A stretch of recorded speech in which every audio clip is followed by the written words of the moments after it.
இது வந்து 31 டிசம்பர் ஞாயிற்றுக்கிழமை காலையில். நேற்று வந்து லெமன் ரைஸ் வந்து செஞ்சுருந்தேன். அதுலேருந்து அந்த லெமனோட தோலை வந்து நான் எடுத்து வச்சுருந்தேன். ஏன்னா எப்படி இருந்தாலும் இன்றைக்கி வந்து பூஜை சாமான் வந்து விளக்கி ஆகணும். அதுக்காக கூடவே கொஞ்சம் புளியும் போட்டு இந்த தண்ணியில் வந்து கொதிக்க வச்சுட்டேன்.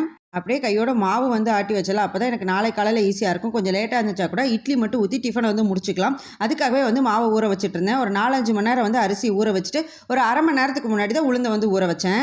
டிஃபனை வந்து இன்றைக்கி சிம்பிளாகவே முடிச்சுக்கலாம்னு சொல்லிட்டு ஃப்ரிட்ஜுக்குள்ளே கல்கண்டு இருந்தது. அதனால் கல்கண்டு பொங்கலுக்கு தேவையானதெல்லாம் குக்கரில் வந்து போட்டு அடுப்பில் வந்து ரெடி பண்ணி வச்சதுக்கப்புறம் கையோட பூஜை சாமானே வந்து விளக்கி வந்து வச்சுட்டேன்.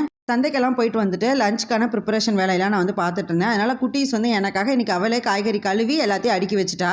வீட்டோட மொத்த கிளீனிங் ஒர்க்கையும் முடிச்சுட்டு லாஸ்ட்டாக சிங்க் மட்டும்தான் பாக்கி. அதையும் வந்து வாஷ் பண்ணி விட்டு எப்படியோ அதுக்கும் ஆயில் போட்டு விட்டுட்டேன். இதுக்கு மேலே நான் க்ளீன் பண்ணிகிட்டே இருந்தேன்னா கண்டிப்பாக கேக்கெல்லாம் அவுட் ஆஃப் ஸ்டாக்கில் போய்டும். அதனால் க்ளீன் பண்ண நிம்மதியோடு போயிட்டு கேக்கை வாங்கி கொண்டு வந்து ஃப்ரிட்ஜுக்குள்ளே வந்து வச்சுட்டு கொஞ்சம் முழிச்சிருக்கணும் அப்படிங்கிறதுக்காக ரமணா படம் மட்டும் பார்த்துட்டு இன்றைக்கான நாள் வருஷம் எல்லாமே வந்து சூப்பராக வந்து முடிஞ்சுது.